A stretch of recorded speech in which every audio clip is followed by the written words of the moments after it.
Bonjour et bienvenue dans le Journal des Sanghas, l'émission que vous propose Buddha Channel en complément de son site internet www.buddhachannel.tv. Dans le sommaire de notre journal ce mois-ci, rencontrez le temple zen Kuan Yin et découvrez le CD Les Chants pour la paix du lama Gyurme et de Jean-Philippe Riquel. Mais tout de suite, l'agenda de votre mois d'août.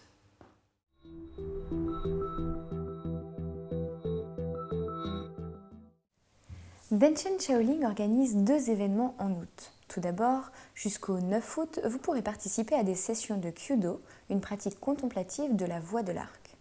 Mais surtout, le centre accueille le Sakyong Mipham Rinpoche et vous invite à célébrer la vie pendant le festival de la méditation Shambhala du 16 au 22 août 2015. Ango 2015, ce sont 3 sessions comprenant les activités traditionnelles de l'Ango, zazen, sam, repas et couture du Kesa, organisées par l'association Senzen. La première session a eu lieu en juillet. La deuxième se déroulera du 6 au 13 août et sera animée par Philippe Coupet. Et enfin, la troisième et dernière session prendra place du 15 au 22 août. Après une première période de camp d'été en juillet, le temple zen du Pic Lumineux organise une seconde période qui débutera le jeudi 6 août pour se terminer le samedi 15, ainsi qu'une troisième et dernière période qui prendra place du lundi 17 au mercredi 26 août. Le centre Kalachakra de Paris, quant à lui, vous propose une dernière retraite d'été, une retraite de Mahamudra, du 7 au 13 août. La montagne sans sommet vous invite à une retraite d'été du 8 au 14 août. Le centre Chadorla vous propose un stage de méditation Sangye Manla, Bouddha de médecine, à Bourges où vous pourrez assister à des enseignements et pratiques du Bouddha de médecine. Des méditations également et des pratiques de yoga de la tranquillité. Ce stage aura lieu du 19 au 22 août. Un groupe de partage et découverte Reiki aura également lieu le 8 août et un atelier mandala de 2 heures prendra place le samedi 29 août à 15 heures.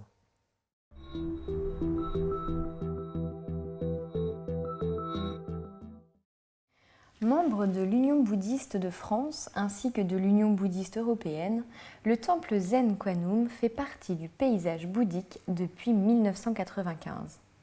Il participe au rayonnement du Dharma au cœur de notre société. La Sangha accueille tous les jours celles et ceux qui, poussés par la recherche de vérité, aspirent au bien, à la paix ou simplement qui souhaitent rencontrer la voie du Bouddha et la philosophie du Zen. Maître Swen San est le patriarche de la lignée de l'ordre coréen Shogye, la plus haute autorité fondatrice de cette école en Occident. Son héritage rayonne dans 30 pays dans le monde entier, à travers de petites et de grandes communautés qui, ensemble, pratiquent le zen. En France, le vénérable Swangshan accompagna et soutint les maîtres zen Bonnyo et Wubong. Depuis, ils enseignent tous les jours à la Sangha de Paris, entourés de leurs proches et disciples, laïcs et religieux. Pour en savoir plus sur le temple zen Kwanum, rendez-vous sur www.kwanumzen.net.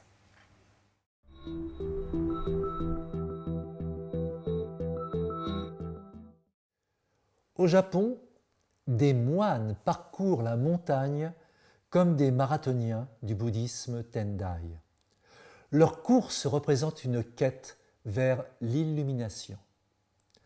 On les appelle les moines aux 1000 marathons. En 1000 jours, ils vont dans leur montagne faire environ 40 000 km, soit l'équivalent du tour de la Terre. Ces moines font partie de la légende du mont Hiei dans la région de Kyoto. Le mont est célèbre pour ses temples dont les 2 principaux sont Eryakuji et Miidera. Faisons déjà un stop sur le temple Enryakuji. Classé patrimoine mondial de l'UNESCO, fondé vers la fin du 8e siècle par le moine Saicho, aussi connu sous le nom de Dengyo Daichi. Ce moine a introduit au Japon le bouddhisme Tendai, qu'il est allé chercher en Chine. Enryakuji est l'un des temples les plus importants de l'histoire du Japon qui a servi, et sert encore, de quartier général au bouddhisme Tendai, avec près de 3000 temples secondaires et une armée puissante de moines guerriers qui intervenaient parfois pendant des luttes de pouvoir de dirigeants politiques ou contre d'autres temples rivaux. Cette école bouddhiste très influente auprès de l'aristocratie de l'époque a engendré un nombre important de courants plus récents, comme celui de la terre pure et le zen. C'est dans ce contexte Tendai et autour du temple Enryakuji qu'apparut la pratique des moines marathoniens qui permit pour certains moines, par une discipline de fer et un mental hors norme, d'arriver au grade d'Ajari. Rares sont ceux qui réussirent.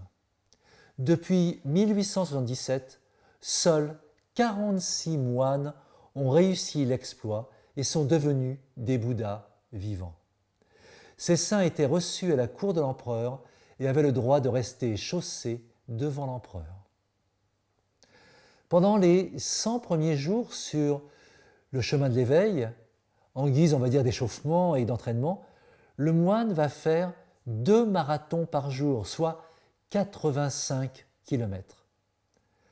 Habillé tout en blanc, chaussé d'incroyables sandales de corde traditionnelles et d'un étrange chapeau, le moine, durant ces 2 marathons quotidiens, passe par différents temples pour faire ses rituels et prières et va même, pendant 9 jours, faire un jeûne redoutable.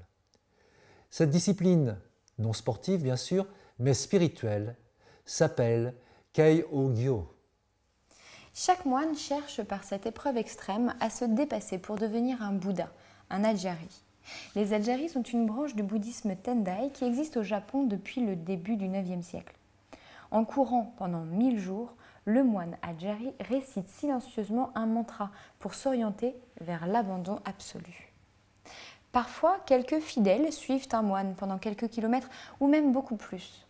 Certaines télévisions vont même jusqu'à retransmettre les derniers kilomètres de certains moines. Au 700e jour, le moine est censé être prêt pour passer l'épreuve de la mort vivante, en faisant un jeûne de 9 jours. Un jeûne de nourriture, d'eau et de sommeil. Pour le moine devenu martyr, c'est l'ascèse la plus redoutable des 1000 jours. Une performance inchangée depuis des siècles, une souffrance pour se dépasser et pour l'offrir à l'humanité en marche. Cette souffrance extrême permet au moine de dépasser le corporel pour arriver à un état où le moi n'existe plus. Un abandon de soi au service de tous. En cas d'échec, le moine peut ou doit se suicider. Mais un grand secret cache cette fin de pratique, légende ou réalité se mélangent.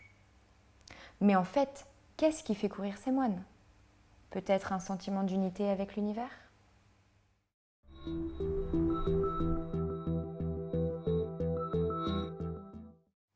Profitez de la pause estivale pour vous détendre et vous ressourcer.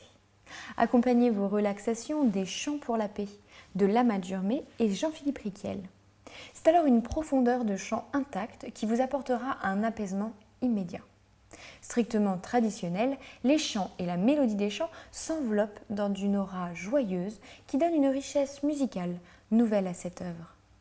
Ces chants de paix, de l'esprit et du cœur déploient une musicalité vaste, semblable à l'arc-en-ciel.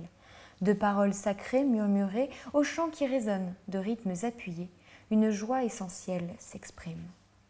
La joie d'avoir rencontré et de pouvoir parcourir des chemins de paix authentiques. Pour commander ce CD, rendez-vous dans la rubrique CD de la boutique de Buddha Channel. Nous vous rappelons qu'en commandant sur notre boutique, vous permettez à notre équipe de vous transmettre chaque jour, au mieux, les actualités bouddhistes.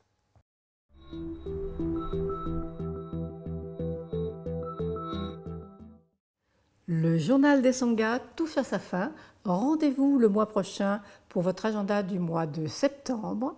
Mais en attendant, je vous invite à nous retrouver sur notre site www.buddhachannel.tv ou sur notre page Facebook. Je vous souhaite une très belle journée à tous.